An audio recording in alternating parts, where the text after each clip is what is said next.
Assalamualaikum warahmatullahi wabarakatuh.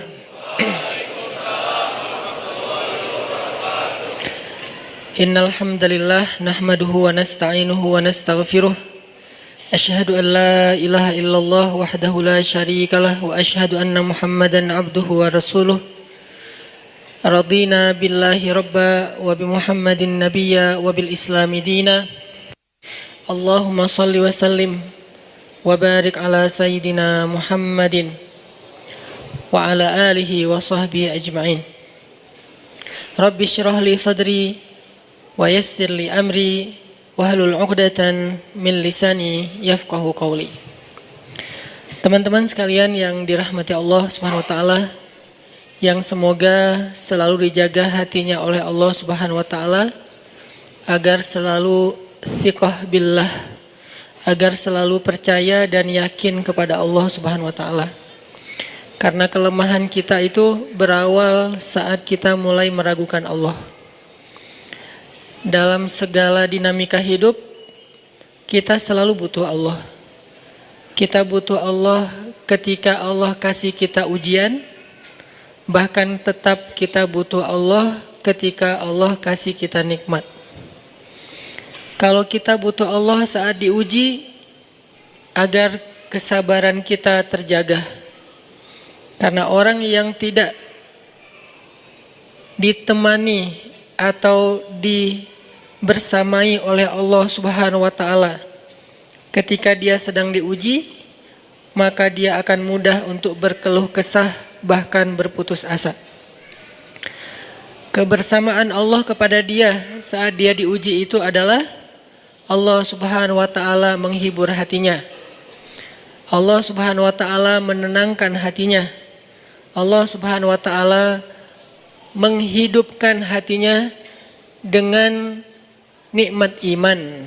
Ala bidzikrillahi tatmainnul qulub. Innamal mu'minun idza dzukirallah wajilat qulubuhum. Bukankah dengan mengingat Allah hati menjadi tenang? Dan orang yang beriman apabila diingatkan dengan nama Allah, disebut nama Allah, maka hatinya akan bergetar. Ini bentuk Allah membersamai hambanya ketika dia dalam keadaan diuji. Allah menghiburnya dengan kalimat, alam yajidka yatiman fa'awa, wa wajadaka dhallan fahada, wa wajadaka ailan fa'aghna. Allah menghiburnya dengan kalimat, inna a'tainakal kautsar. Allah menghiburnya dengan kalimat, kalla saya'lamun summa kalla saya'lamun. Allah menghiburnya dengan kalimat, la tahzan innallaha ma'ana. Ini adalah ketika Allah membersamai seorang hamba saat dia dalam keadaan diuji. Allah membersamai hamba juga ketika dia dalam keadaan diberi nikmat.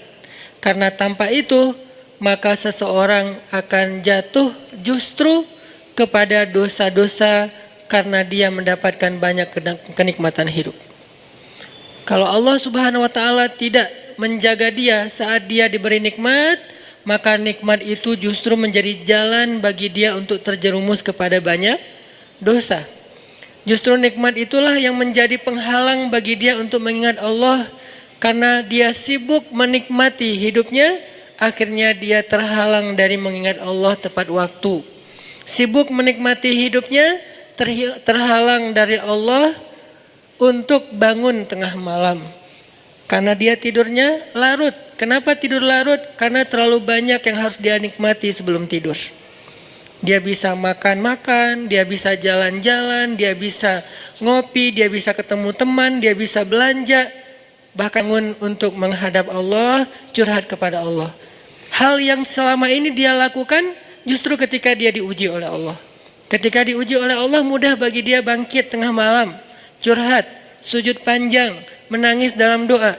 Ketika Allah kasih nikmat, curhatnya hilang, malamnya lelap, sampai bahkan subuhnya juga kelewat. Ini kalau Allah nggak membersamai seorang hamba ketika dia diberi nikmat. Sehingga orang yang seperti ini, kalau dalam keadaan seperti ini terus menerus dalam jangka waktu yang lama, nanti dia akan terjebak di dalam istidraj. Setelah sekian lama, tapi nggak boleh kita baru ngelihat orang dapat nikmat, wah istidraj itu, nggak boleh. Ini namanya rillan, dengki sama orang lain. Nggak mau ngelihat orang dapat nikmat itu nggak rela gitu. Langsung dijudge, istidraj, hati-hati. Ngelihat orang dapat nikmat, ain, hati-hati. Ngelihat orang dapat nikmat, ria, sombong, hati-hati gitu kan. Ini gampang menjudge. Istidraj itu setelah sekian lama. Karena Allah nggak langsung mengistidraj hambanya hanya ketika sekali dia terjatuh. Hanya ketika sekali dia tergelincir. Hanya ketika sekali dia tersandung. Langsung Allah istidraj. Allah tidak seperti kita yang mudah sekali untuk patah hati. Allah itu dikhianati oleh hambanya berkali-kali nggak patah hati. Sabar nunggu kita taubat. Berbaik sangka bahkan kepada kita walaupun Allah Maha tahu tentang nasib kita. Berharap, berbaik sangka di sini artinya Allah berharap kita suatu saat sadar, satu saat kembali, satu saat pulang lagi kepada Allah, satu saat minta ampun kepada Allah. Gak langsung begitu kita bikin dosa, sementara nikmat kita banyak, langsung Allah, wah kamu udah saya istidraj. Biarin aja kayak gitu. Unfollow. Allah mengunfollow hambanya, ya, tapi butuh waktu yang lama. Setelah postingannya sekian kali itu jelek terus. Bahkan kalau dia scroll dari bawah itu postingannya jelek semua, maka di unfollow. Siapa orang yang di unfollow oleh Allah? Bara'atum minallah. Itu bahasa Al-Qur'annya. Allah berlepas tangan. Apa bahasa sosial media? Allah berlepas tangan. Udah gak mau lagi membersamai dia. Udah gak mau lagi perhatian sama dia. Udah memutuskan dia, ini diputusin sama Allah, ini seburuk-buruk musibah, tapi kan enggak ujuk-ujuk ya. Baru sekali kesandung, udah males unfollow aja. Itu mah kita. Kalau Allah enggak kayak gitu. Kalau Allah walaupun kita udah tersandung, berapa tahun kita tersandung? Bukan tersandung lagi, pergi meninggalkan Allah. Bertahun-tahun kan? Kita enggak sholat berapa tahun? Kita enggak puasa berapa Ramadan? Kita nggak zakat berapa kali dikasih rezeki, berapa kali masuk nisab dan haul. Kita mengabaikan azan berapa kali dengar dalam sehari. Apakah langsung Allah istidraj? Enggak. Tapi kalau kita terus-terusan kayak gini, satu saat Allah biarkan kita istidraj. Sanastadrijuhum min haitsu la ya'lamun. Akan kami istidraj mereka dari jalan yang mereka nggak pernah duga. Maksudnya mereka pikir hidup mereka baik-baik saja. Mereka pikir mereka tidak akan celaka lagi. Mereka pikir mereka tidak akan bisa binasa lagi. Itu disebut di dalam surat Al-Mulk, disebut di dalam surat Al-Kahfi, cerita tentang orang-orang yang kufur sekian lama sampai dia berkeyakinan saya nggak mungkin rugi, saya nggak mungkin celaka. Dari jalan mana saya akan celaka sementara saya punya segalanya. Dalam kondisi kayak ginilah orang sanastadrijuhum min haitsu la ya'lamun. Akan kami istidraj, akan kami giring mereka dari jalan yang mereka nggak pernah duga kepada apa digiring. Bukan kepada kesesatan. Allah tidak menyesatkan hambanya. Kalimat Allah menyesatkan di sini artinya Allah membiarkan sesat. Kalau kita menerjemahkannya, Allah memberi petunjuk dan menyesatkan, kok Allah jahat banget ya?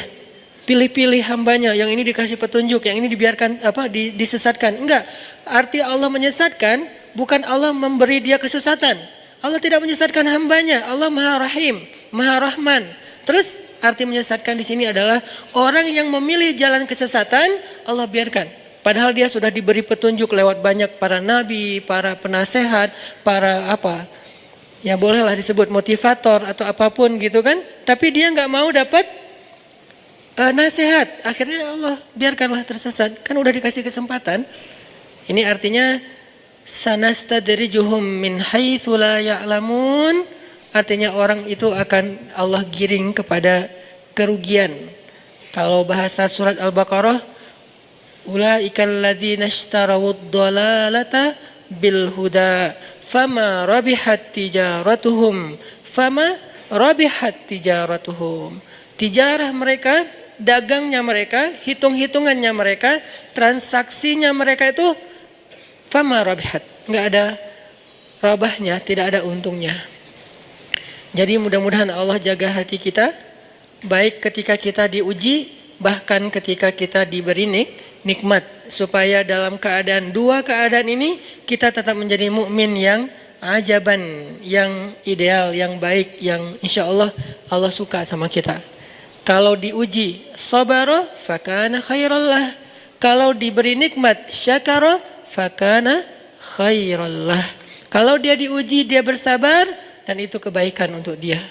Ternyata diuji ujung-ujungnya baik. Lewat apa ujian menjadi kebaikan? Lewat sabar. Bukankah Allah bilang wabasyiris sabirin? Sampaikan berita gembira kepada orang yang sabar. Ada banyak kebaikan yang Allah sediakan untuk orang yang sabar kalau dia sabar. Dan kalau diberi nikmat syakara. Kalau diberi nikmat dia bersyukur. Fakana khairallah. Kenapa nikmat kok menjadi kebaikan? Karena maksud nikmat dan kebaikan kan nikmat itu udah kebaikan. Kenapa ditambah kebaikan? Maksudnya dengan dia bersyukur Allah tambahkan kebaikan itu. La in syakartum la azidannakum. Jadi orang beriman itu kayaknya hidupnya tuh nggak ada, harusnya sih nggak ada bete-nya. Hidupnya tuh nggak ada istilah, aduh hari ini gue kayak rugi banget nih. Nggak ada orang yang beriman rugi. Mau dia dalam keadaan, kan hidup kita tuh di antara dua itu kan. Kalau cuman varian ujian itu aja macam-macam. Varian ujian itu misalnya kalau di surat Al-Baqarah Allah menyebutkan 3 varian ujian kan. Ba'sa, dharra, zulzilu. Ujian fisik, ujian harta. Harta ini termasuk karir, kerjaan, usaha, bisnis.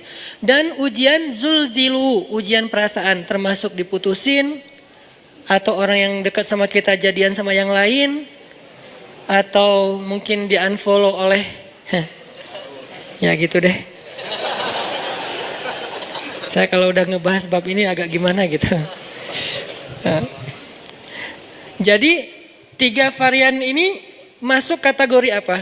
Masuk kategori ujian. Tetap aja 2. Kalau nggak ujian nikmat, antara 2 itu nih. In asabathu sarra syakara wa in asabathu dharra sabara. Udah gitu aja. Dan nanti bahkan sampai ayatnya gini. Alladzina yunfiquna fis sarra'i wad dharra. Orang yang tetap beramal soleh lewat hartanya dalam keadaan dia berkelebihan atau dalam keadaan dia kekurangan. Itu mukmin, keren banget gitu. Dia tuh nggak pernah kehilangan kesempatan berbuat baik. Baik berbuat baik. Gimana nih? Baik beramal soleh ketika dia dalam keadaan dikasih nikmat, maupun beramal soleh ketika dia dikasih ujian, tetap aja beramal soleh. Contoh yang ayat tadi, yunfikuna fis sarra, berinfak dalam keadaan sarra, dalam keadaan bahagia, senang, lagi dapat untung gitu kan. Ataupun yunfikuna fid dharra, tetap berinfak walaupun dia dalam keadaan dharra, dalam keadaan susah. Dalam keadaan dor itu kan bahaya. Ini kalau saya infak nih bahaya nih buat saya nih. Kalau saya kasih nih saya kayak nggak ada tabungan buat mahar nih. Kalau saya kasih ke dia, terus saya gimana? Gitu kan? Ini dor banget nih, bahaya banget nih. Tapi dia tetap berinfak. Siapa yang mencontohkan hal seperti itu? Selain pastinya Rasulullah udah nggak diragukan lagi. Yang jadi kayak simbol berinfak walaupun dia butuh. Orang-orang Ansor, yu'thiruna ala anfusihim walau kana bihim khasasah. Mereka mendahulukan orang muhajirin atas dirinya sendiri, walaupun sebetulnya dia juga butuh kepada kebaikan itu. Tapi dikasih buat muhajirin. Ini namanya yunfikuna fid dharra, bukan fis sarra. Berinfak dalam keadaan susah. Insyaallah nanti kita lanjutkan renungan-renungan menambah iman ini setelah kita sholat isya. Barakallahu fikum. Bismillahirrahmanirrahim.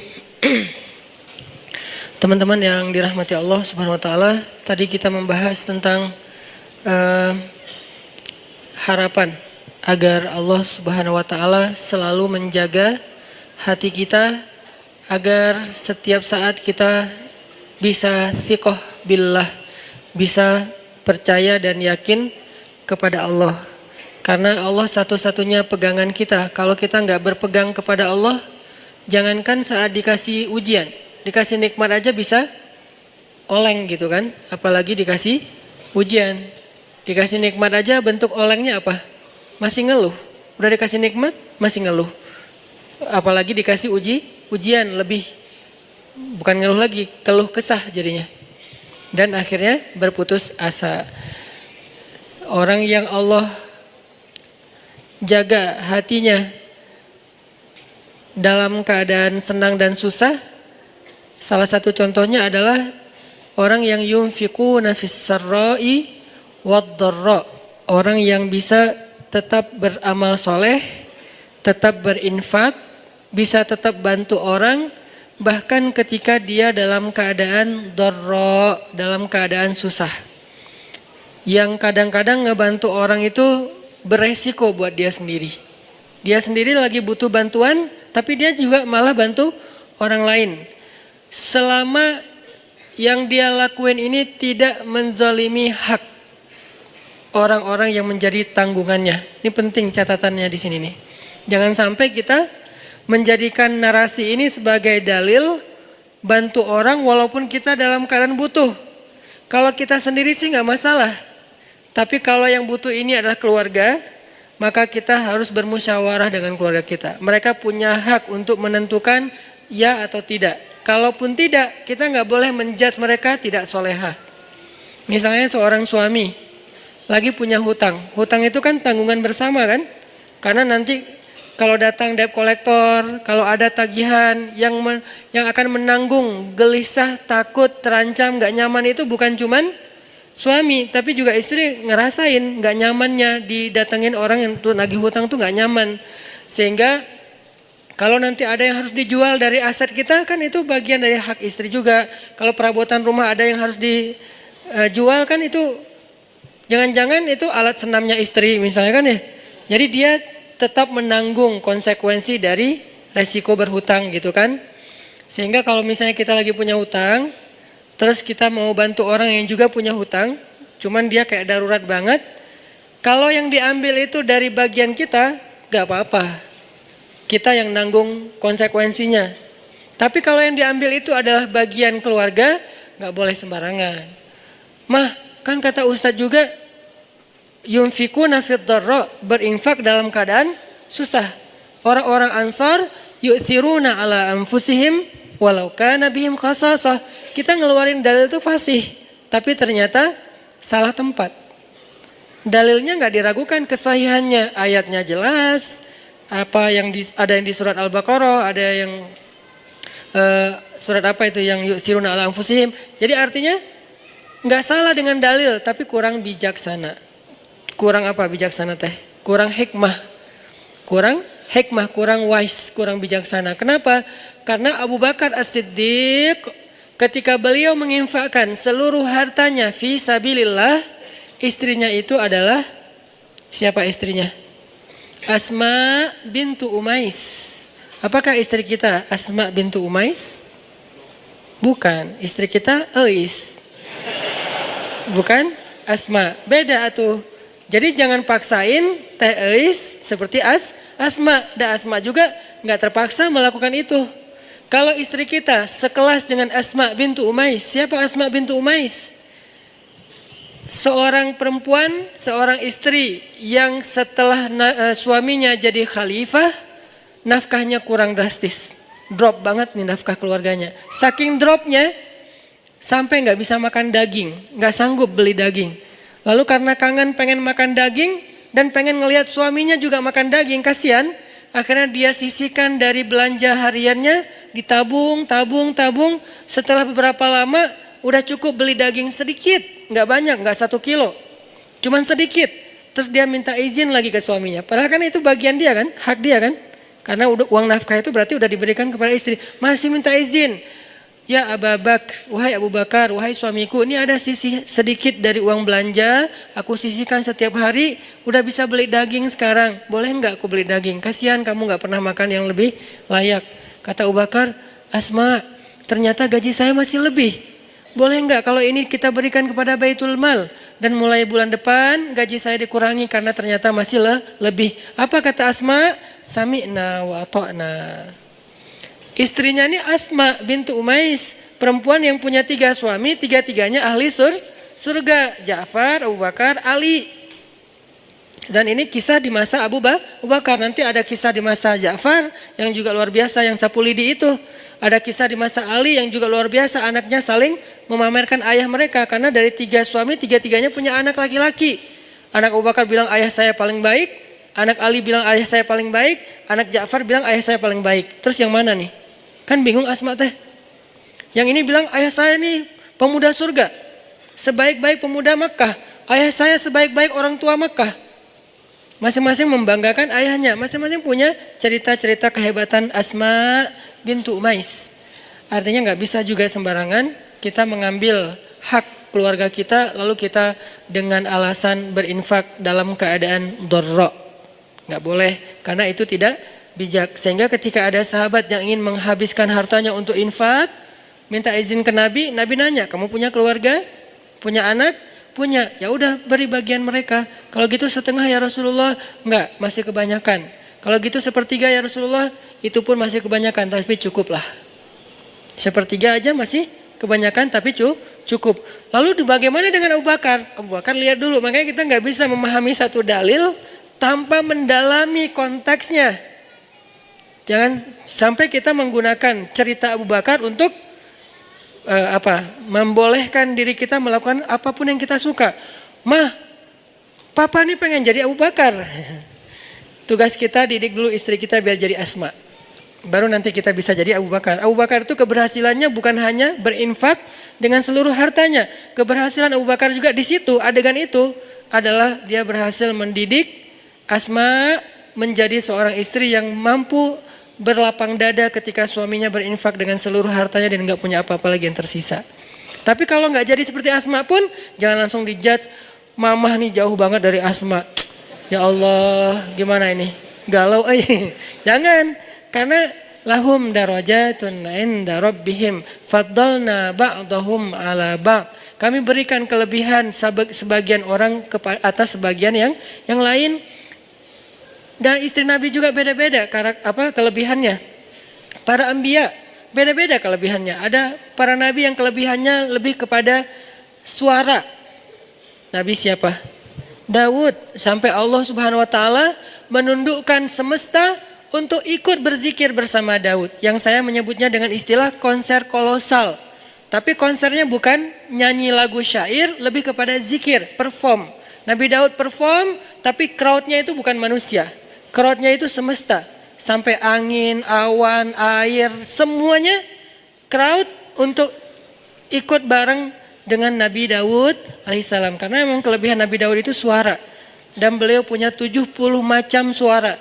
Dan setiap kali beliau bersuara, yang kedua lebih baik dari yang pertama. Yang ketiga lebih baik dari yang kedua. Terus semakin baik, semakin baik, semakin baik.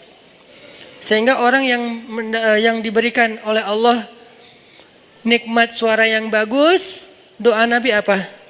Laqad utita mizmaran min mazamiri ali Dawud. Bersyukurlah engkau diberikan oleh Allah seruling dari keluarga Daud. Hanya 1 dari 70 seruling ya.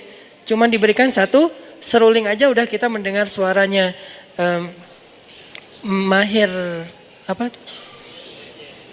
Bukan Mahir Zain. Saya lupa nama korinya. Oke lah Mahir Zain. Oke, anak muda Mahir Zain. Kalau ininya ada kori bagus juga suaranya. Nanti ada juga yang di Mahir Muakili ya. Mahir Muakili. Itu baru 1 mizmar ya. 1 seruling. Kita dengar Rashid Al-Afasi nama panjangnya apa? Masyari Rashid Al-Afasi. Kita dengar Masyari Rashid Al-Afasi dengan azannya yang keren banget kan? Belum lagi nanti azan Al-Aqsa. Kalau dengar suara azan Al-Aqsa itu jadi azan yang menyayat hati. Kenapa? Azannya itu kayak curhat. Aqsa kok gini-gini amat ya. Kesannya kayak gitu tuh. Dari azannya tuh saya kayak membaca, kasihan ya Masjid Al-Aqsa, kok kita gini-gini amat ya. Nah itu dari suara serak-seraknya azan Al-Aqsa.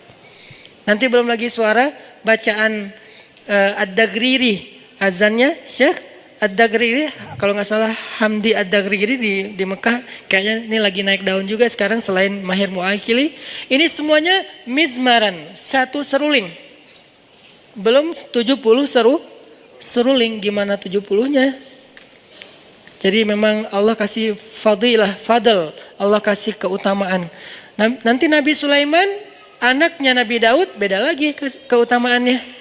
Kalau Nabi Daud keutamaannya di suara, Nabi Daud keutamaannya di tenaga fisiknya sampai Allah lunakkan besi di tangan Nabi Daud. Kalau Nabi Sulaiman, Allah lunakkan Allah tundukkan bukan besi, bukan semesta, tapi jin.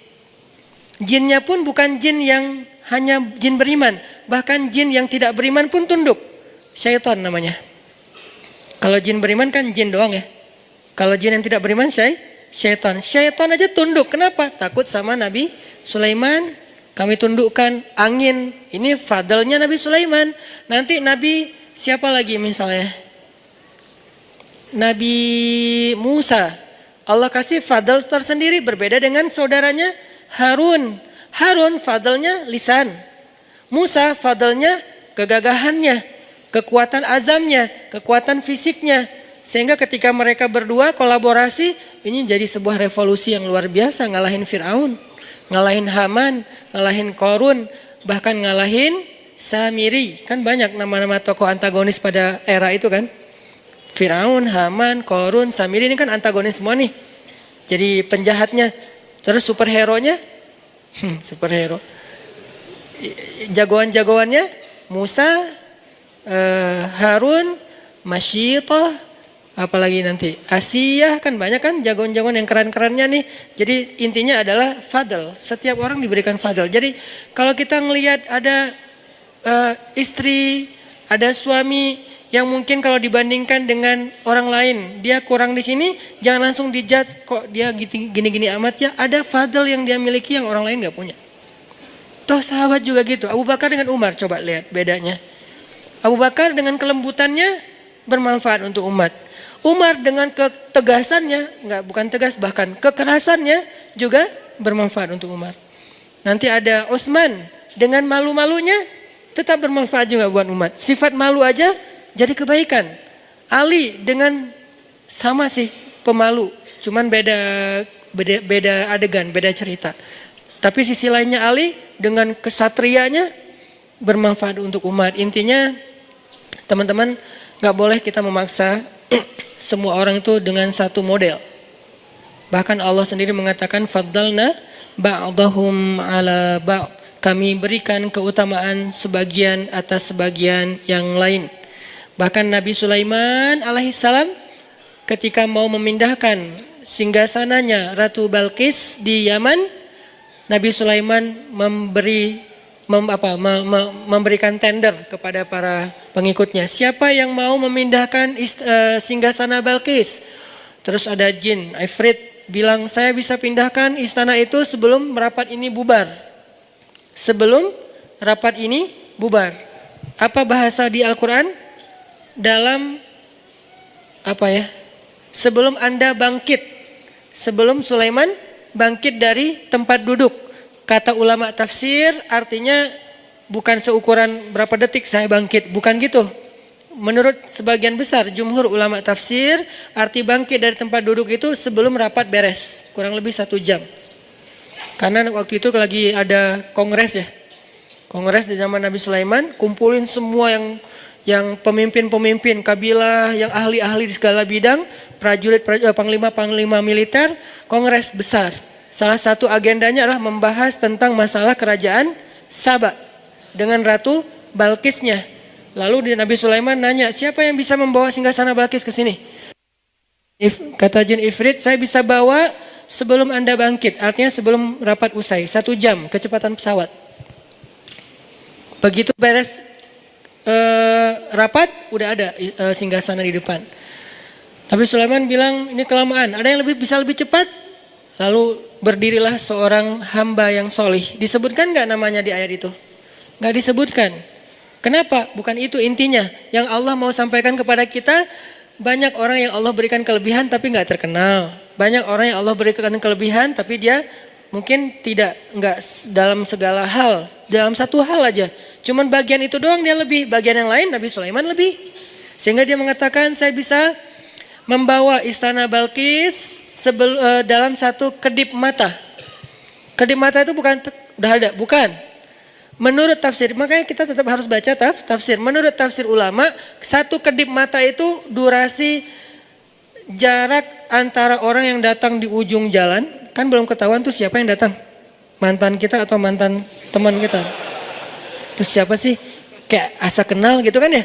Nah, kira-kira dari ujung, atau nggak usah ujung jalan deh, dari pintu masjid, di bawah tangga masjid, itu kan belum jelas kan siapa kan? Sampai dia ada dengan jarak yang kita bisa kenal wajahnya, kira-kira jalannya berapa menit? Kurang lebih 10 menit, itulah waktu yang diminta oleh hamba yang solih. Dari arti sekejap mata, dari pandangan yang gak jelas menjadi jelas musafir yang baru datang. Itu kafilah dagang siapa? Siapa orang yang paling depan? Siapa yang naik onta itu? Sampai jelas, berarti dari awalnya kelihatan setitik orang sampai menjadi jelas kurang lebih 10 menit, setengah jam. Itulah waktu yang dia butuhkan. Lebih cepat daripada yang pertama. Maka Nabi Sulaiman pun memberikan kesempatan orang itu, dia berdoa saja kepada Allah. Bukan dia sakti mandraguna terus dia terbang bawain singgasana Balkis. Apaan nih? Kenapa nih? Enggak gitu sih. Itu mah dongeng ya. Dia hanya minta ya Allah.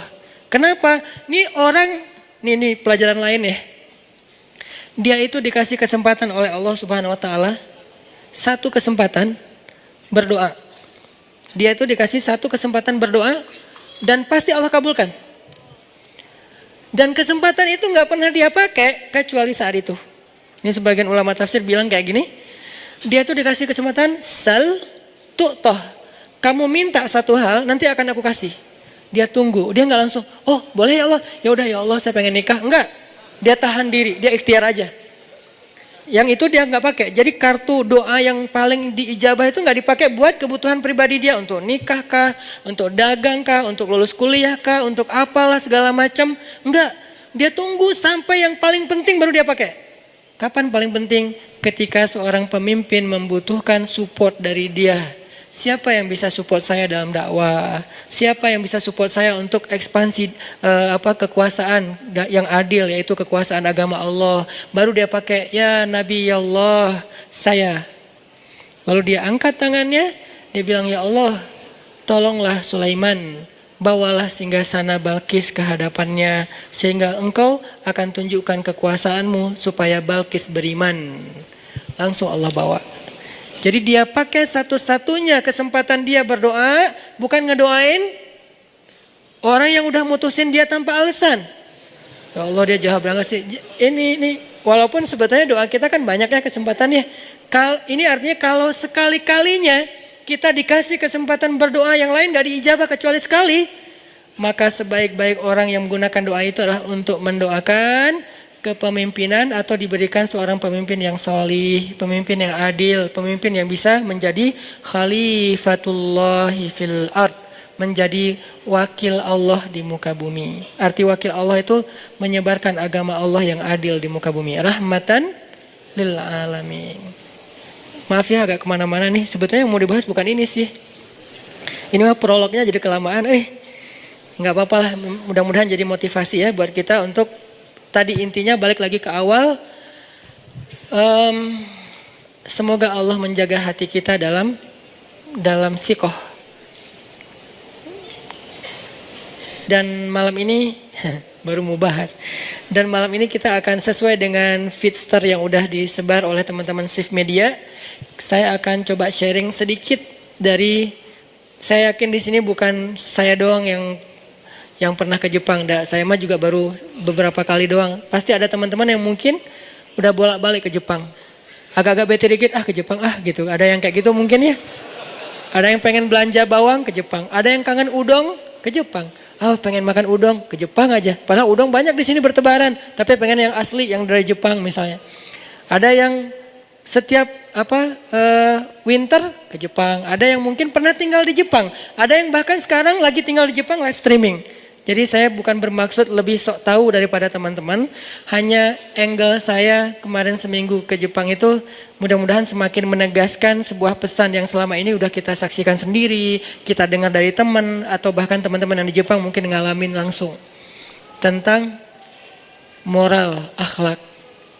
Kalau di Fitster teman-teman lihat seorang muslim Jepang yang ketika kita nyerahin satu hadiah kantong yang sekarang jadi program SIF itu untuk mengganti kantong plastik kalau kita belanja, terus kita sediain kantong yang kalau itu jadi kayak gantungan kunci, ditaruh di tas, ditaruh di motor. Jadi kalau kita belanja itu bisa pakai itu, nggak usah banyak pakai plastik supaya mengurangi sampah plastik. Ini hanya ikhtiar kecil lah dan nggak ada apa-apanya dibandingkan yang udah dilakukan banyak komunitas yang lain.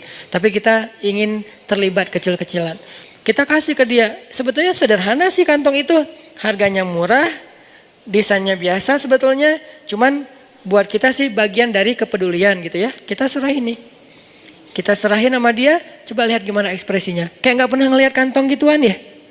Padahal kan di Jepang udah banyak yang gitu, malah saya juga beli di Jepang untuk jadi kayak sampel, kita bikin gini yuk. Jadi kita di Jepang malah belajar tentang bikin kantong yang lebih bagus, yang lebih murah dan lebih kayak nyaman aja dipakai gitu dari bahan yang lebih bagus. Dia tuh kayak nggak pernah ngeliat kantong gitu, kayak tinggal di kutub mana gitu. Begitu kita kasih, oh gitu kan ya. Kenapa dia kayak gitu? Bukan karena dia nggak pernah lihat itu, karena dia menghargai kita. Ini namanya orang yang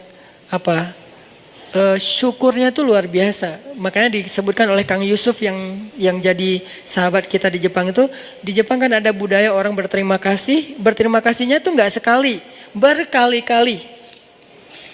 Kalau di situ disebutin siang, makasih ya tadi pagi udah dikasih hadiah ini. Besok makasih ya kemarin. Lusa makasih ya bulan lalu. Tahun depan makasih ya tahun yang lalu.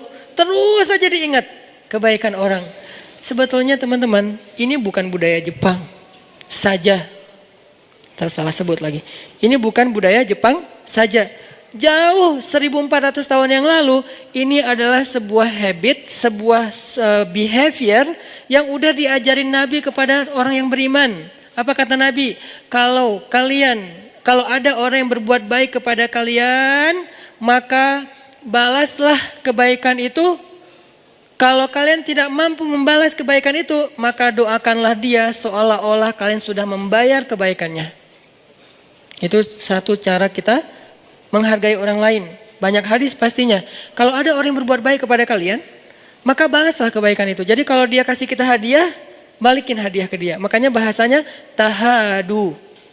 Bukan ihdi, tapi tahadu. Apa arti tahadu?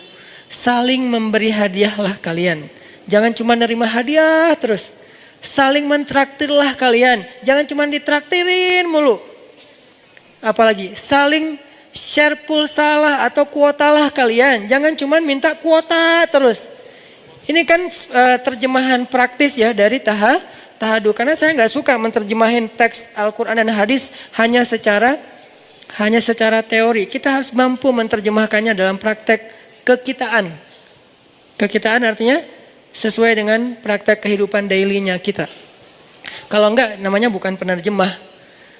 Kalau enggak bukan dai, hanya sekedar penerjemah. Dai itu harus bisa membawa idealisme kepada realitas, itu dai. Dan itu enggak gampang loh. Kita harus tafakur, kita harus muhasabah, kita harus memahami realitas, baru kita bisa bawa idealisme kepada realitas. Ini kalau di zaman kita gini, ini kalau di zaman kita gini. Itu namanya membawa sebuah idealisme sirah nabawiyah menjadi sebuah solusi konkret program kehidupan kita zaman sekarang. Kalau cuman bicara sirah nabawiyah secara narasi, teori, tapi nggak bisa diterjemahkan dalam praktek kekinian, ini sama dengan buku atuh. Apa gunanya bedah buku? Saya dulu ketika kuliah di Mesir, kita pakai buku nih, bawa buku ini ya, dosen ngasih tahu, beli buku ini. Kasih tahu referensinya, kita cari di perpustakaan buku. Udah gitu di kampus kita bedah. Ngapain bedah lagi kalau udah ada buku? Karena buku hanya menjelaskan teori. Bedah dari dosen ini syarah kalau dalam hadis, tafsir kalau dalam Quran, tahqiq kalau dalam ilmu ilmiah. Itu tujuannya apa? Untuk menjelaskan lagi teori-teori di buku itu dalam bentuk yang lebih konkret. Nah, begitu juga ta'lim. Kalau ta'lim cuman saya bahas bahwa Nabi pernah begini, bahwa Nabi pernah begitu, terus zaman kita gimana? Kan nggak mentranslate kan? Nggak menterjemah.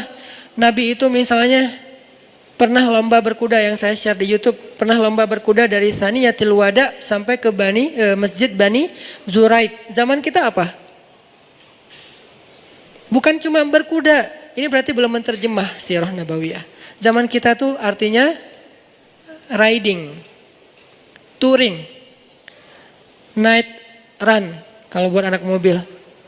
Jadi games anak-anak yang senang mobil, motor, sepeda dari satu tempat dan berakhir di masjid. Riding lah yang paling sederhananya. Touring kalau bareng-bareng misalnya. Itu adalah terjemahan konkret apa yang terjadi di zaman Nabi dengan konteks kekitaan. Nggak harus kita cari kuda baru ngikut sunnah. Kalau nggak naik kuda berarti belum nyunnah. Sehingga ada istilah olahraga sunnah. Saya nggak sepakat dengan istilah olahraga sunnah. Semua olahraga selama nggak melanggar syariat itu nyunnah. Berenang. Yang nyunnah yang mana? Yang gaya bebas Ustaz? Enggak. Semua berenang itu sunnah. Mau dia diving, mau dia free dive, mau dia snorkeling, mau dia surfing, mau dia cliff dive. Kan banyak varian berenang kan? Cliff dive yang loncat dari tebing itu. Yang paling pro yang baru diputusin. Itu kan loncatnya paling tinggi. Pro cliff diver. Loncat paling tinggi, udah gitu loncat gak muncul-muncul. Ini kan varian dari berenang, free dive kah, diving kah, snorkeling kah, apalagi saya nggak tahu, surfing atau kalau surfing aja mazhabnya banyak banget nih. Ada surfing longboard, ada shortboard, ada apa? Pakai papan skimboard, ada yang wake surf, ada yang ski apa tuh, water ski sport kayak gitulah, pokoknya water sport terserah deh apa namanya. Ada yang berenang pun gaya bebas, gaya punggung, gaya katak, gaya batu, gaya malu-malu gitu kan. Gimana kayak malu-malu, mau loncat kayak malu gitu. Kenapa? Takut malu-maluin. Artinya semua ini sibahah. Semua ini adalah berenang. Jadi yang namanya berenang nggak harus kita langsung mengatakan olahraga sunnah itu berenang. Boleh juga olahraga sunnah itu diving. Boleh nggak ngomong kayak gitu? Boleh. Cuman orang nggak berani aja ngomong kayak gitu.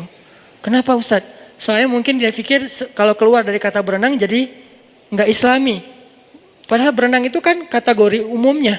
Nanti variannya, jenis-jenisnya banyak. Saya bisa aja bilang diving, olahraga sunnah. Cliff dive, lebih nyunnah lagi. Karena itu adrenalinnya cowok banget kan. Loncat, wah gitu segala macam. Kenapa itu hanya jadi kayak kesannya nggak nyunnah, kurang berpahala. Soalnya bukan gaya bebas. Cuman gaya bebas doang yang berpahala. Padahal manfaatnya sama aja. Bahkan kalau teman-teman yang diving itu kan luar biasa ya. Kemarin saya mau diajak diving di Tanjung Pinang. Ternyata itu tekniknya, ilmunya dahsyat juga tuh diving. Apalagi free dive. Free dive nggak pakai tabung udara, terus kayak mau masuk kan kalau di laut susah ya. Kayak mau tenggelam nggak tenggelam. Ini kenapa sih kok saya di permukaan air terus gitu. Muncul lagi belakangnya gitu, nggak masuk-masuk. Kayak seonggok karang gitu kan ya. Kenapa? Karena susah banget mau masuk ke dalam. Ada tekniknya. Saya pas lagi di Bunaken tuh. Sok-sok free dive. Sebetulnya nggak free dive sih, free dive-an gitu. Wah, gua mau free dive. Oh iya Ustaz. Udah aja sampai ke bawah mau turun itu ada anak saya minta diambilin bintang laut kan di tebing gitu. Jadi agak di pinggir-pinggir tebing gitu. Ini kayak bahaya banget gitu kan. Yang di sebelah sana gelap, sebelah sini kayak warna-warni. Kata anak saya, "Baba mau yang bintang laut itu tuh." Oh ya tenang, gaya kan. Loncat deh saya tuh dari kapal loncat, saya kira gampang gitu tenggelam kayak di kolam renang kan gampang tuh nyelam kan. Ini nyelam kok susah banget ya, kok nggak kayak ada yang nahan, lo nggak boleh ke bawah, kayak susah banget sampai kelepek lama. Datanglah yang lokal pride-nya, warga lokalnya yang udah pro banget lah ya. Makanya buat kita tuh lokal pride itu terbaik lah, udah free rider banget. Mereka nggak pakai pencitraan, nggak pakai GoPro 7, nggak pakai apa-apa, tapi bener ke bawah. Kita udah pakai segala alat, cuman di atas doang.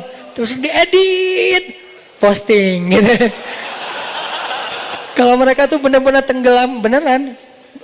Ustadz bisa? Aduh, nyerah. Akhirnya dia langsung ngambil langsung muncul lagi. Gampang gini, kok bisa gampang gini mas? Ya latihan. Sampai ada yang nombak ikan gitu-gitu kan. Itu kan semuanya olahraga air, berenang dan keren. Bahkan sebagiannya dipakai buat kemampuan militer. Militer kita juga ada yang diving, ada yang sampai berenangnya tangan dan kaki diikat kan sampai kayak gitu-gitu. Kalau di Palestina tuh orang Hamas, pasukan Hamas pakai berenang dengan jenis apa? Diving. Mereka pakai tabung udara diving dari Gaza tembus ke pangkalan militer Israel. Kan ada dulu serangan yang 10 prajurit Hamas angkatan laut yang katak itu kan, angkatan pasukan katak masuk ke dalam, keluar nyerang. Kalau ini kan perang, namanya perang ya, saling tembak-tembakan, masa saling senyum gitu kan? Gitu. Itu bukan perang, itu dakwah, namanya jihad. Jadi jangan agak kagok gitu kalau ngomongin orang berperang, kok perang sih Ustaz? Namanya perang ya, tembak, masa perang gini? Ya gitu dong. Nah dia masuk terus keluar di pangkalan militer Israel, diserang, terbunuh beberapa prajurit Israel dari Hamasnya. Kalau nggak salah cuma 1 yang syahid, sisanya selamat dan mereka masuk lagi. Berarti kan sibahah di zaman sekarang adalah salah satunya diving. Makanya saya nggak sepakat dengan istilah olahraga sunnah itu hanya 3. Padahal kalaupun mau dibikin persis kayak Nabi, 4 harusnya. Yang jarang dibahas yang keempat apa? Gulat. Bukankah Nabi juga pegulat yang ngalahin Abu Rukanah? Kenapa nggak dimasukin? Karena kita baru membaca 1 hadis lalu merasa paling mengerti hadis tersebut. Padahal olahraga sunnah itu kayak misalnya berkuda. Berkuda itu bukan cuma naik kuda loh. Ngurus kuda. Ngurus kuda itu apa sekarang? Ngebengkel. Jadi cowok banget tuh kalau dia misalnya mogok motornya dia bisa ngerjain sendiri. Masa mogok nelpon, gimana tolong angkat motor saya tinggalin tuh di atas jembatan misalnya di Pasteur. Ya kurang cowok sih. Jadi cowok yang keren itu justru kalau dia bisa ngebengkel sendiri, minimal kalau mobilnya ada apa dia bisa ngedongkrak sendiri gitu kan ya. Ini life skill cowok. Jadi pesan dari olahraga yang Nabi katakan tadi itu bukan cuman kudanya disiapin, dipakein pelana, terus dipegangin tali kekangnya, duduk di belakang, pencitraan yang misalnya kita pakai selfie gitu misalnya. Saya pernah gitu soalnya. Saya nggak ngomongin orang lain ya, jadi jangan diedit nanti dikasih judul macam-macam gitu, enggak. Saya lagi ngomongin diri saya sendiri. Pernah di Parompong kan ya belajar berkuda, karena baru pertama dipegangin sama pelatihnya si kudanya teh. Karena kalau nggak dipegangin ntar saya dibawa lari gimana? Oke, mas pegangin erat ya, ya Ustadz.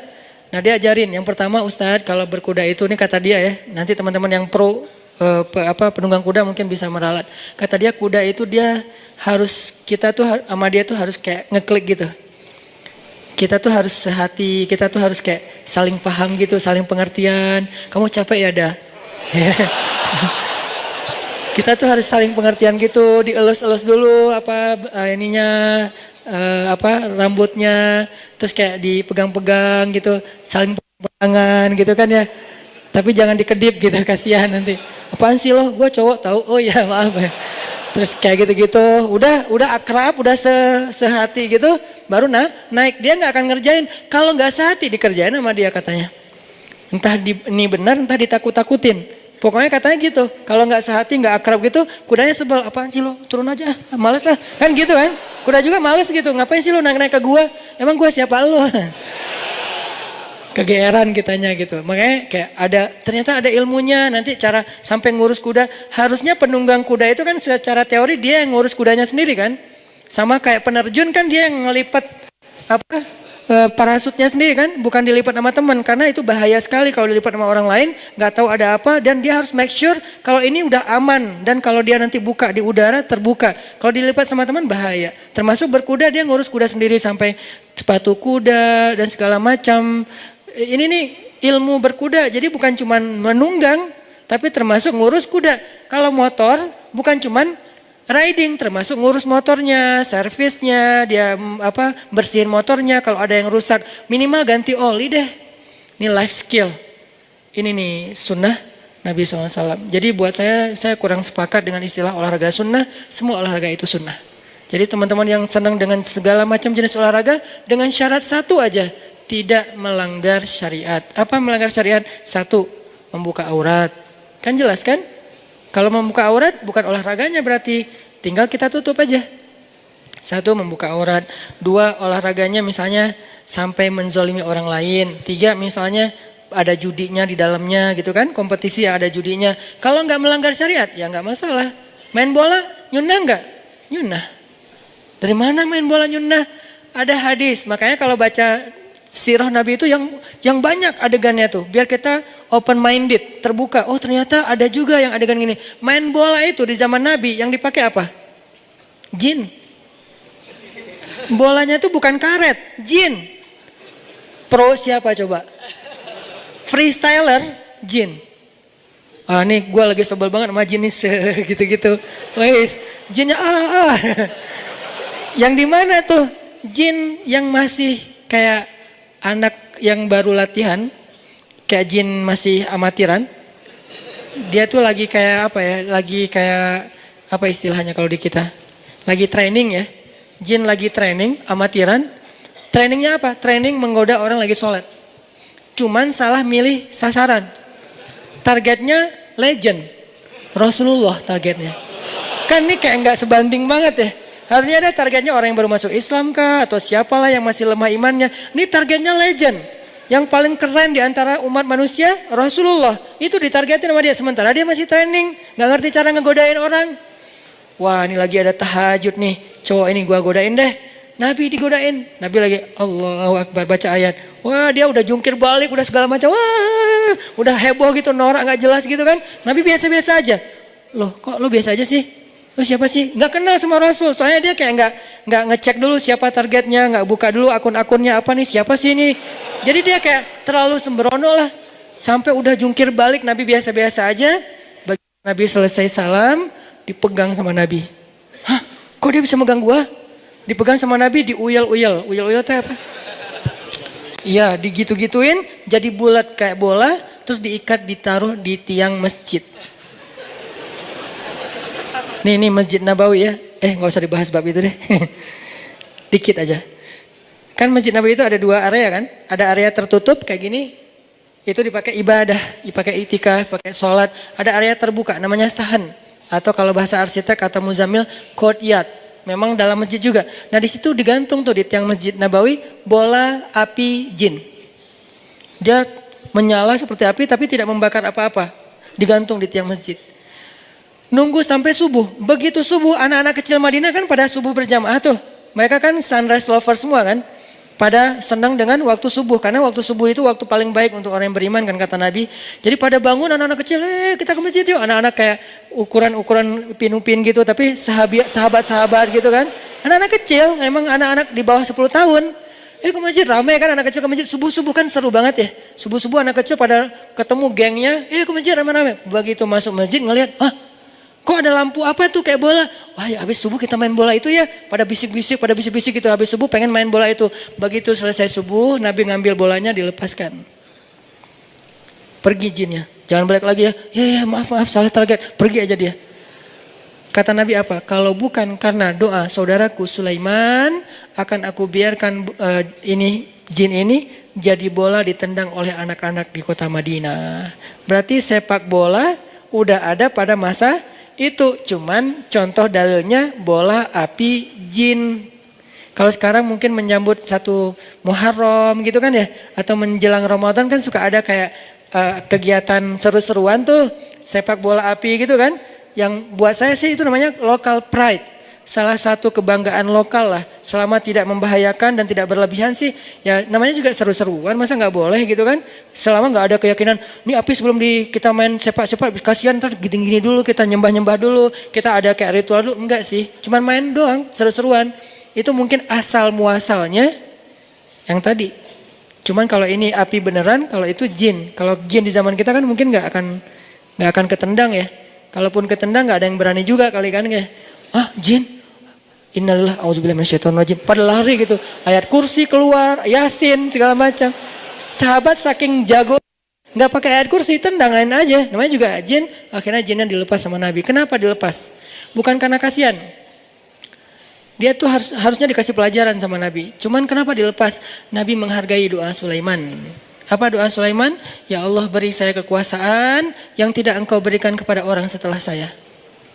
Apa kekuasaannya? Bisa menguasai jin. Sebetulnya Nabi bisa aja, cuman menghargai Nabi Sulaiman. Jadi di antara para Nabi kayak saling respect gitu. Ah, ini mah bagian Sulaiman deh. Jangan saya nggak akan ngambil bagian itu. Kalau mau bisa lebih daripada Sulaiman. Sama kayak Nabi Musa membelah laut yang saya sering cerita. Nabi Muhammad membelah bulan. Lebih dahsyat siapa coba? Walaupun sama-sama dahsyat. Nabi Musa belah laut dengan seizin Allah. Nabi Muhammad belah bulan dengan seizin Allah. Bukan yang di bumi, yang di luar bumi, yang jadi planetnya bumi atau di luar angkasa. Lebih keren lagi nih. Cuman ya Nabi Muhammad kan tipenya nggak pamer kayak kita ya. Baru apa aja udah, wes langsung edit lagi, terus kasih back sound, di slow motion. Kebayang belah bulan slow motion? Demi untuk bisa diakui gitu kan, itu mah kita. Tapi saya nggak berani menjudge karena emang saya juga gitu soalnya. Main snowboard, yang jatuh-jatuhnya di skip. Yang jatuh jangan ditampilin ya, oh ya Ustaz. Yang jatuhnya nggak ada yang kelihatan, kecuali yang hadir pada masa itu off air. Kalau yang lihat di sosial media, wah Ustaz jago banget nih bisa backside terus frontside gitu kan. Itu kan yang bisanya, yang nggak bisanya terguling-guling kepala, terbentur segala macam. Nggak, itu hanya untuk saya dan teman-teman yang ikut. Jadi kalau pengen lihat saya jatuh, yuk ikut bareng. Promo, hard selling. Balik lagi tadi ngomong apa kok jadi kesini? Olahraga. Intinya sih dia tuh menghargai banget pemberian kita sampai arigato kata dia, makasih banyak, wah apa segala macam. Ekspresinya tuh kayak orang nggak pernah ngeliat apa-apa. Ini namanya menghargai. Makanya Rasulullah SAW mengajarkan kita kalau ada orang berbuat baik kepada kita, cobalah balas kebaikan dia. Tahadu, baru tahabu. Saling berhadiahlah kalian. Jangan dihadiahin terus. Kita harus mikirin gimana ngebalas hadiah orang. Kalau nggak sanggup, bisa jadi ada orang yang ngasih kita hadiah, emang dia orang yang mampu.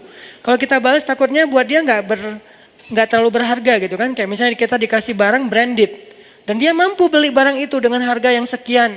Kita mau balas dengan yang sama. Misalnya dia kasih kita misalnya baju branded harganya misalnya 400.000. Kita mau bayar ngasih dia 400.000 asal lebar ya. Kenapa? Orang kos-kosan juga belum bayar. Ini gimana nih? Kalau nggak sanggup ngasih yang sama, maka kata Nabi doakan. Doakan dia sampai seolah-olah doa kita yang banyak itu sudah membayar kebaikan dia. Nah ini kan sama dengan yang tadi kan. Dia ucapin terima kasih sehari, besok juga, lusa juga, minggu depan, bulan depan, tahun depan. Terus sampai dia bisa merasa tenang, saya udah berterima kasih dengan ucapan yang layak buat dia. Gak bisa sekali.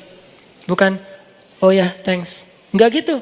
Makasih ya hatur nuhun, U-nya banyak. Hatur nuhun gitu kan. Kenapa banyak? Ini sunnah juga nih. Dalam cara menulis, mungkin saking sopannya dia, hatur nuhun, titik. Panjang, titiknya banyak lagi. Udah gitu senyum, udah gitu ketawa, guling-guling. Jadi agak alay banget gitu. Tapi ya itu kan ekspresi dia untuk saking bahagianya. Walaupun kadang-kadang dikasih sesuatu yang biasa aja. Ini nih, Nabi juga kayak gitu teman-teman. Dikasih apa aja sama orang, beliau tuh orangnya kayak selalu, ini berharga banget buat saya gitu orangnya. Di mana kita dibandingkan Rasulullah SAW? Apakah sunnah ini hanya tersisa di sana? Di negeri-negeri orang yang belum beriman? Kenapa mereka bisa mempraktekkan sunnah Nabi lebih baik daripada orang yang beriman? Bahkan orang yang sudah belajar sunnah, sudah belajar hadis Nabi. Kenapa kita mengambil teks dari kata-kata Nabi, tapi tidak meniru perilaku Nabi SAW? Bukankah sunnah Nabi itu ada sirah, ada surah, ada sarirah? Ada sirah perbuatan Nabi, ada surah penampilan Nabi, tapi juga ada sarirah perasaan Nabi. Nabi rasa malu, Nabi rasa sungkan, Nabi rasa nggak enakan, Nabi rasa kasihan, Nabi rasa takut. Semua itu sunnah. Jadi kalau kita nggak ada rasa malu seperti rasa malunya Nabi, kita nggak ikut sunnah sarirah. Kalau kita orangnya nggak jaga perasaan orang lain, padahal Nabi sangat menjaga perasaan orang lain, berarti kita nggak ikut sunnah sarirah. Jadi sunnah Nabi itu bukan hanya surah, bukan hanya penampilan, banyak banget sunnah Nabi. Tapi kalau kita belum mampu mengikuti semua pun, maka kita belajar untuk menyempurnakan semampu kita. Saddidu wa qaribu kata Nabi. Saddidu wa qaribu, apa artinya? Berusahalah untuk semirip mungkin. Kalau nggak bisa semirip mungkin, minimal agak-agak menyerupai. Saddidu wa qaribu. Fa illam takun mislahum fatashabbahu bihim. Kalau kamu tidak bisa persis seperti sahabat Nabi, minimal berusaha untuk menyerupai. Dan itu pasti ada lebih kurangnya. Ada orang yang kelebihannya itu dari sisi surah. Surahnya itu surah Nabi banget. Kenapa? Karena emang secara fisik mungkin dia mendukung. Misalnya dia ada orang yang surah jenggotnya panjang. Bagus kan? Sepanjang ini. Ada yang pengen banget jenggotan udah pakai wak doyok, apa segala macam. Gak keluar-keluar juga Ustadz, gimana tuh? Berarti dia secara surah mungkin gak bisa persis seperti Nabi. Tapi secara sirahnya apa? Dia orangnya banyak bantu orang lain. Dia orangnya gampang tersenyum sama orang lain. Atau secara sarirah, dia tuh orangnya gak enakan. Sangat menjaga perasaan orang. Nah, Nabi itu gitu banget. Kalau ada yang ngasih hadiah ke Nabi itu, beliau tuh akan menghargai dan mengucapkan yang baik-baik kepada orang itu. Contoh, ada yang ngajak Nabi makan di rumahnya. Nabi terima undangannya, padahal itu yang undang orang miskin. Ya Rasul, nanti makan di rumah kami ya. Oh ya. Datanglah Nabi ke rumahnya. Dikasih cuman roti, nggak ada selai, nggak ada susu, nggak ada daging. Kan orang Arab itu kalau makan roti pakai daging kan, kayak kebab lah, cuman nggak digulung. Nah, ini nggak ada daging, nggak ada selai, nggak ada susu, nggak ada apa-apa, roti tok. Ditaruh di depan Nabi. Nabi nungguin. Biasanya ntar habis ini datang selai gitu. Selainya bisa korma, selainya bisa keju dari susu, selainya juga bisa yang lain-lain gitu. Ditungguin. Nggak datang-datang. Orangnya juga duduk depan Nabi. Ya Rasulullah silakan dimakan. Oh, ada selainya kata Nabi. Nabi nanya karena nggak terbiasa makan gitu doang. Nabi tanya ada selainya. Aduh maaf ya Rasulullah, nggak ada apa-apa, cuman ada cuka, boleh? Dihadirkanlah cuka di sebelah Nabi. Nabi mengambil roti disobek, dicelupin dengan cuka, dioles dengan cuka, makan. Nabi dengan wajah berseri-seri mengatakan, senikmat-nikmat lauk itu adalah cuka. Gimana Rasulullah coba? Luar biasa akhlaknya. Senikmat-nikmat lauk adalah cuka. Kalau yang sekarang kita dihadapkan kayak gitu, paling yang ngerti tentang hadis ini cuma orang Palembang. Karena orang Palembang memang memakai cuka untuk sebagai makanan favorit kan, yaitu empek-empek dan emang enak. Jadi kalau udah sampai ke Palembang saya ngerti hadisnya. Benar juga sih kata Nabi, senikmat-nikmat lauk itu adalah cuka yang empek-empek. Cuman kalau di luar Palembang kita nggak ngerti kan senikmat-nikmat lauk itu cuka. Jadi jangan diterjemahin, ya itu mah wajar Ustaz, empek-empek emang enak. Ya oke, tapi kan ini bukan di Palembang, lagi di Arab.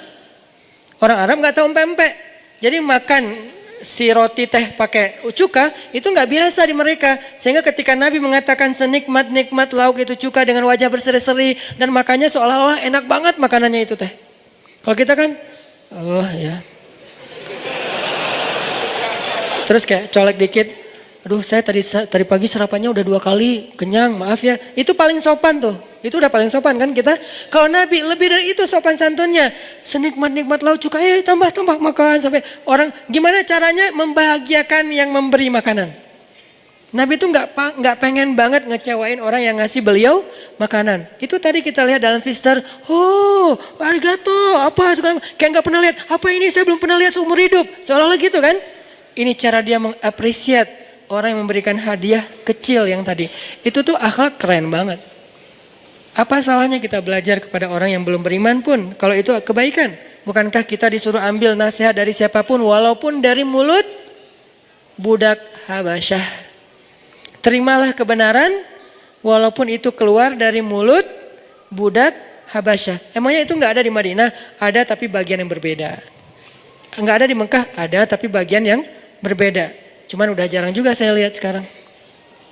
Ini nih jadi kayak saya pas ke beberapa negara yang mungkin mayoritasnya non muslim tuh sedih gitu. Ada giroh. Apa arti giroh? Cemburu. Giroh itu bukan semangat. Kalau semangat itu hamasah.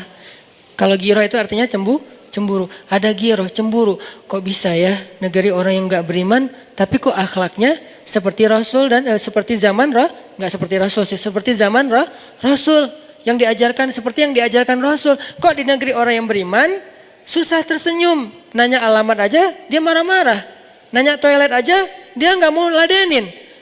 Saya pakai bahasa Inggris, nggak diladenin. Akhirnya saya pakai bahasa Arab.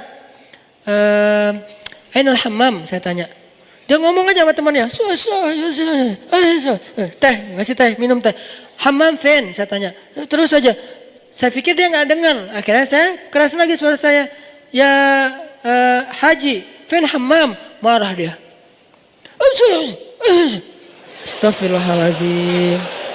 Ini nih di pusat Rasulullah lahir, tempat dakwahnya Rasulullah. Kemana akhlak Rasul? Tidak bolehkah kita menjadikan ini sebagai bahan untuk evaluasi dan muhasabah diri?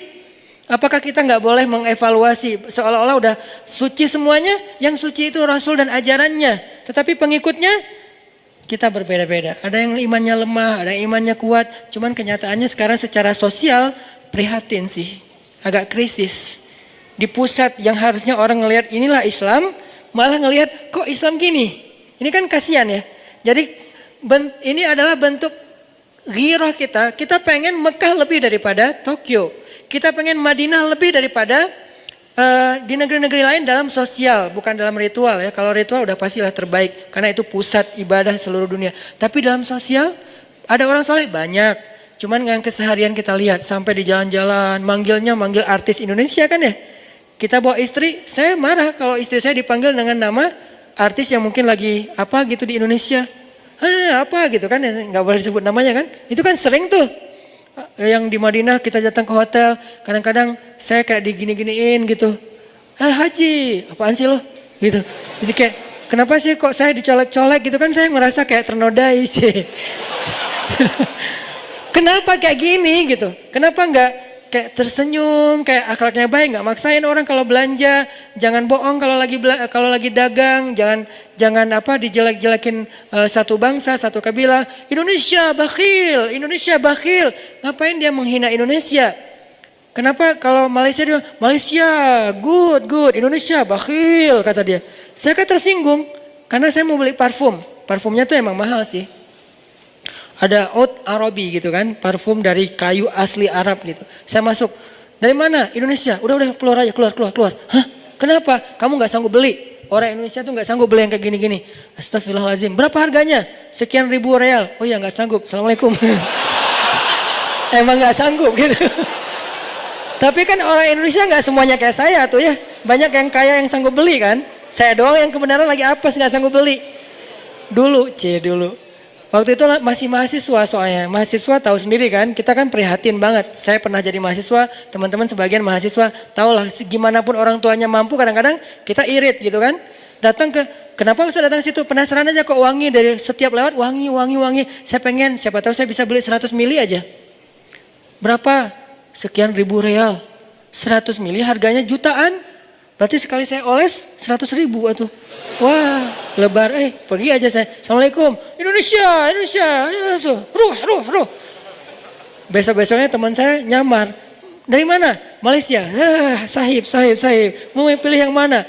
Jadi kayak, wah ini mah diskriminasi ini saya bilang.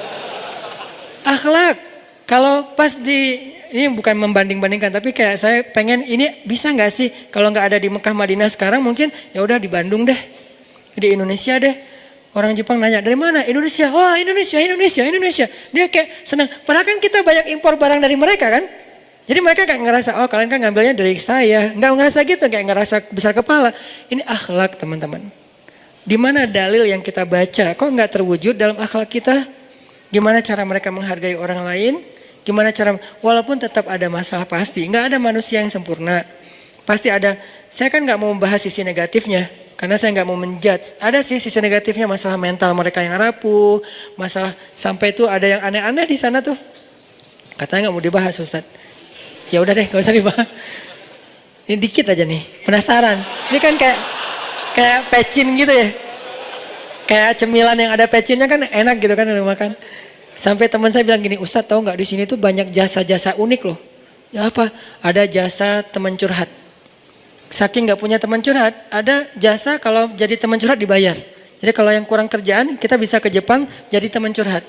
Siapa yang butuh curhat, saya siap menjadi teman curhat. Sejam dibayar sekian yen. Itu jadi dengerin aja, oh gitu ya, kasihan banget, sabar ya. Nah, gitu doang. Jadi kerjanya tuh gitu doang. Sabar ya, aduh kasihan. Udah beres gitu, bayar pergi. Nanti ada yang online lagi, saya butuh curhat, datang. Ada yang kayak gitu. Ada yang teman jasa untuk jadi sandaran kepala untuk dia bersandar ketika dia sedih. Jadi kayak, wah, jasanya tuh cuman ini doang. Kita datang hanya untuk jadi sandaran karena dia nggak tahu nyandar ke siapa, nggak ada teman. Teman mereka tuh cuma partner kerja, keluar dari kantor udah nggak kenal gitu. Akhirnya kayak butuh kehangatan atau kenyamanan ya. Sampai ada jasa teman curhat dan lengan untuk dia tidur di atasnya. Nggak ngapa-ngapain, cuma taruh lengan doang. Tapi curhatnya di tempat tidur, cuman jangan kemana-mana ya. Cuman segitu doang curhat. Ya aku ditinggalin sama anak-anakku. Iya kasihan. Teman-temanku tuh pada cuek sama aku. Oh gitu. Terus curhat semalaman udah beres, transfer jangan lupa ya. Oh iya. Ada yang kayak gitu-gitu sih. Cuman ya namanya juga makhluk kan ya, nggak ada yang sempurna kecuali ketika dia mengamalkan agama Allah. Masalahnya bukan itu, mereka kayak gitu wajar karena mereka nggak beriman. Orang beriman kok bisa kehilangan akhlak moral yang keren-keren yang sekarang ada sebagiannya di mereka. Ini PR-nya yang kita mau bahas. Gimana caranya? Bukankah Nabi mengajarkan itu? Sampai Nabi mengatakan, kalau ada orang yang berbuat baik kepadamu, katakanlah jazakumullahu khaira jaza atau ahsanal jaza khairan katsira. Bebas deh, yang penting khairan. Jangan su'an, jangan sayyi'ah, jangan khairan. Khairan itu banyak. Ahsanal jaza khairan katsira atau jazakumullahu khairan, boleh juga. Semoga Allah membalasmu dengan kebaikan yang lebih banyak. Itu artinya kita udah menghargai orang lain. Dan dengan ekspresi yang bukan jazakumullah khair. Enggak gitu sih. Jazakumullah khair. Ekspresi itu Nabi banget loh. Karena Nabi itu orangnya ekspresif. Ekspresi Nabi itu selalu menyenangkan orang yang di sebelahnya. Dan Nabi itu orang yang sangat menghargai orang lain. Makanya teman-teman, akhlak. Akhlak ini jadi jadi displaynya Islam. Kalau kita pengen memperkenalkan Islam kepada orang lain yang belum beriman, bukan dengan dalil dulu, tapi dengan akhlak. Baru setelah akhlak, nanti kita fahamkan dia tentang ayat-ayat Allah, tentang hadis-hadis Rasulullah. Mudah-mudahan dia nggak akan menjebak kita dengan kalimat, katanya lo paling Islam kok nggak ada akhlaknya. Nah ini kan jadi bumerang ya buat kita ya, umat Islam. Terutama di Bandung, di Indonesia, kita anak muda. Yuk kita coba praktekin akhlak-akhlak Nabi. Termasuk kayak, nih ya, saya pengen baca beberapa kisah yang saya catat tentang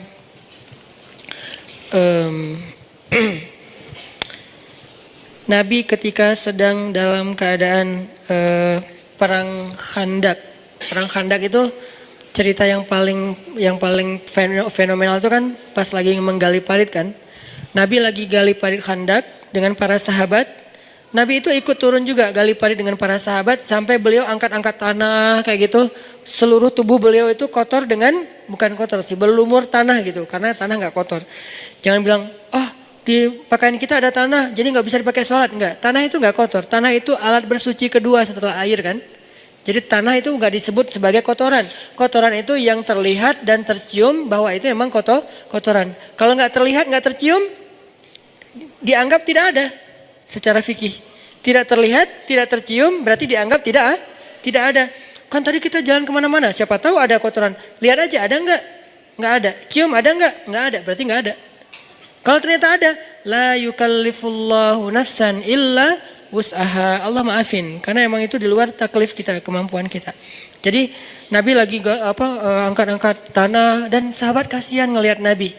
Nabi kasihannya gimana nih? Masa kita membiarkan Nabi ikut angkat-angkat tanah bareng kita? Lihat tuh Nabi sampai seluruh tubuh beliau kena tanah dan baju beliau jadi warna-warna tanah gitu. Semuanya melekat tanah di tubuh beliau. Akhirnya sahabat kayak kasihan sama Nabi dan mereka merasa sungkan. Nabi nggak suka digituin. Nabi nggak mau orang lain ngerasa nggak nyaman. Sehingga akhirnya ngelihat wajah-wajah sahabat yang kayak nggak enakan sama Nabi. Akhirnya Nabi menyampaikan sebuah syair. Dan syair ini didendangkan oleh Nabi. Memang sih nggak pakai alat musik, tapi dan bab musiknya ada fikih tersendiri. Dan saya menganut mazhab musik itu tidak haram. Kecuali ada yang melanggar syariat. Liriknya, performnya, alirannya. Tapi kalau secara umum kenapa? Al-aslu fil asya ibahah. Dasarnya segala sesuatu selain ibadah itu boleh. Kecuali ada sesuatu yang melanggar syariat. Tapi kita nggak bahas bab itu. Nabi bersenandung. Apa senandungnya? Senandungnya bahwa ini nggak apa-apa, ini nggak apa-apa. Ini kalau saya bacakan saya nggak hafal juga syairnya, baru dengar tadi. Nabi bersenandung gini. Laulallahu mahtadaina wala tasaddaqna wa sallaina fa'anzalanna sakinatan alaina wa thabbitil aqdama in laqina inna idza qaumun baghaw alaina wa in aradu fitnatan abaina. Kalimat yang penting di sini menurut saya abaina. Abai itu dari bahasa Arab jadi bahasa Indonesia, mengabaikan. Abaikan itu bahasa Arab, jadi bahasa Indonesia. Kata Nabi, "Inna idza qaumun baghaw alaina wa in aradu fitnatan abaina," kata Nabi. Kita adalah kaum. Kaum di sini artinya kaum muslimin. Kita adalah kaum yang kalau orang mencela kita, kalau orang memfitnah kita, kalau bahasa sekarang kalau orang membuli kita, abaina, kita abaikan, tidak kita ladeni. Itulah sunnah Nabi. Bayangkan, luar biasa kan ajaran Rasulullah SAW. Ini termasuk dalam etika kita bersosial media. Kalau orang head speech buat kita, kalau orang ngebully kita, kalau orang nge-hate kita di dalam sosial media, abaina. Kita abaikan. Gak boleh diladeni.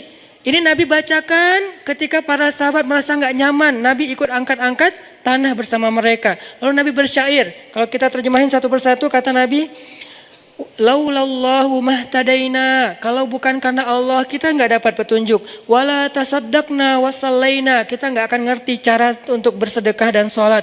Fa'anzalanna sakinatan alaina, lalu Allah turunkan kepada kita ketenangan. Wathabbatil aqdam in laqina, Allah kuatkan langkah kita ketika kita menemukan musuh. Inna, sungguh kita adalah kaum idza qaumun baghaw alaina, kita adalah kaum yang jika ada orang yang berbuat jahat kepada kita, baghaw itu kayak nge-hate kita, wa in aradu fitnatan, dan memfitnah kita, abaina kata Nabi. Tapi enggak ada riwayat seperti apa senandung Nabi, sehingga saya tidak bisa mencontohkan senandung iramanya. Beda dengan pas bangun Masjid Nabawi, ada juga senandung Nabi. Kata ini sahabat yang pertama, mereka bilang gini,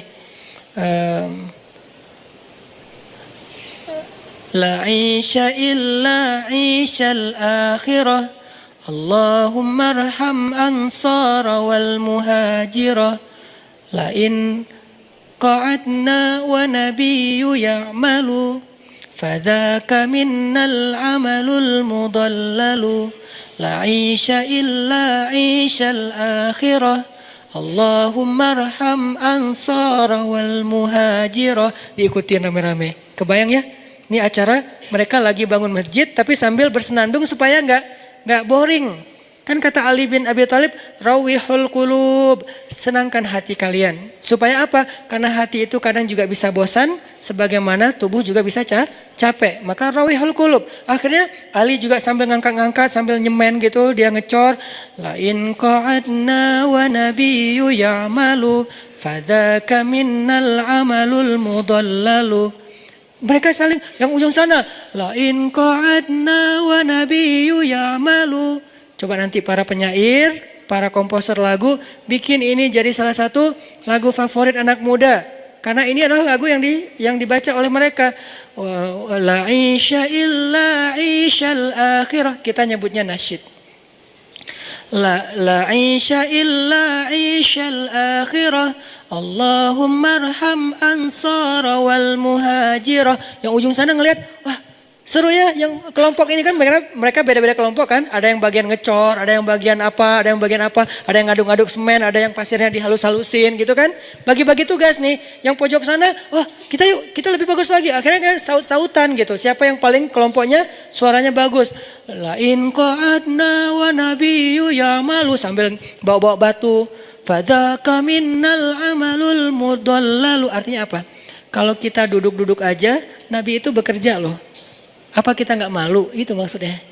La in qa'adna wa nabiyyu ya'malu. Kita masa duduk-duduk aja sementara Nabi bekerja. Fadzaka minnal amalu mudallalu. Kalau gitu malu-maluin dong kita di depan Nabi. La 'aisha illa 'aishal akhirah. Tidak ada kehidupan yang nyaman kecuali nanti di akhirat. Dunia emang kayak gini, jadi nggak usah ngeluh kalau kita angkat batu, nggak usah ngeluh kalau kita capek, nggak usah ngeluh kalau kita sakit badannya, nggak usah ngeluh. Kenapa? La 'aisha illa 'aishal akhirah. Tidak ada hidup yang nyaman kecuali nanti di akhirat. Allahummarham ansara wal muhajirah. Ya Allah, rahmatilah orang Ansar dan Muhajirin. Mereka bersyair lagi membangun masjid. Lihat gimana kehidupan mereka itu luar biasa. Ada bagian nangis, ada bagian khusyuk, ada bagian entertain. Ini artinya di dalam hadis ini Nabi SAW mengajarkan kepada kita banyak hal. Satu, beliau itu nggak mau merepotkan orang, nggak mau dikasihani. Kenapa? Dikasihani itu berarti merepotkan orang lain. Kedua, beliau mengajarkan kepada kita untuk abaina. Abaikan saja. Abai itu dari bahasa Arab aba. Lalu para sahabat membalas. Nabi udah selesai dengan syairnya. Para sahabat membalas dengan syair. Nahnul ladzina bay'u Muhammada 'alal jihadi ma baqina abada. Diulang sama yang lain jadi syair yang disenandungkan. Cuman karena nggak ada riwayatnya saya nggak bisa mensenandungkannya. Nanti tinggal bebaslah senandungnya pakai irama opik kah, maherzen kah, mahir apakah, bebas. Yang penting kalimatnya nahnul ladzi bay'u Muhammada. Kami adalah orang yang berbaiat kepada Nabi Muhammad al jihadi ma baqina abada. Kami tidak pernah absen dari berjuang bersama Rasulullah SAW. Jadi kayak saling menguatkan. Nabi bilang, kita adalah kaum yang Allah beri petunjuk. Kita tidak peduli dengan omongan orang lain. Ayo kita bekerja. Kata para sahabat, kita sudah berbaiat kepada Nabi. Kita tidak akan pernah diam. Kita akan ikut Nabi. Jadi semangat. Coba lihat adegan ini dari angle itu spirit yang luar biasa. Saling menguatkan. Sampai Nabi pernah melihat ada seorang sahabat lagi angkat batu, ketiban dengan batunya. Jadi jatuh ketimpa batu.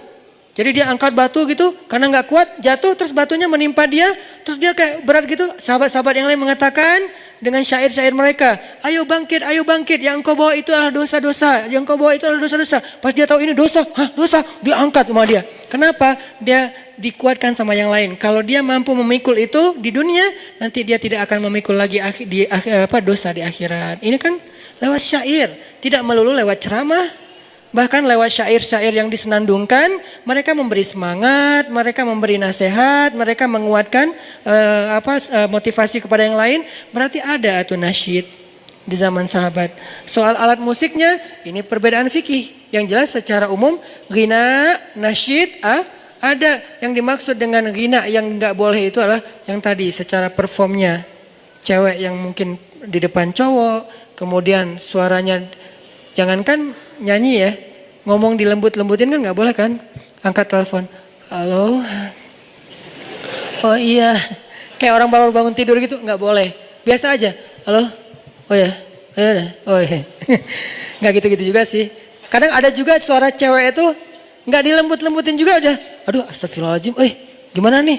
Di loudspeaker, akhirnya pas di loudspeaker, astagfirullahaladzim, rame-rame astagfirullah gitu kan ya.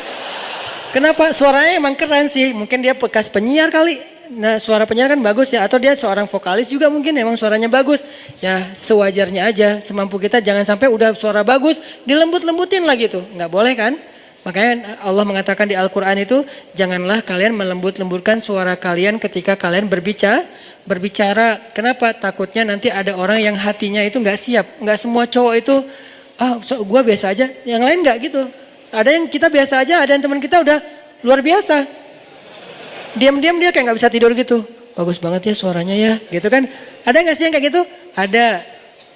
Kita pernah gak sih kayak gitu? Pernah. Jujur aja. Pernah gak kita kayak gitu? Pernah. Dan saya juga pernah. Sengaja Ustadz? Hampir. Maksud hampir sengaja, gak sengaja nelfon. Aduh astagfirullah. Udahan ya. Assalamualaikum. Waalaikumsalam. Kenapa Ustadz? Suaranya keren. Ada yang kayak gitu? Ada. Ya, makanya ya kalau nggak berlebihan, bukan cewek, terus juga performnya nggak berlebihan juga, agar selalu percaya dan yakin kepada Allah Subhanahu Wa Taala. Karena kelemahan kita itu berawal saat kita mulai meragukan Allah. Dalam segala dinamika hidup, kita selalu butuh Allah.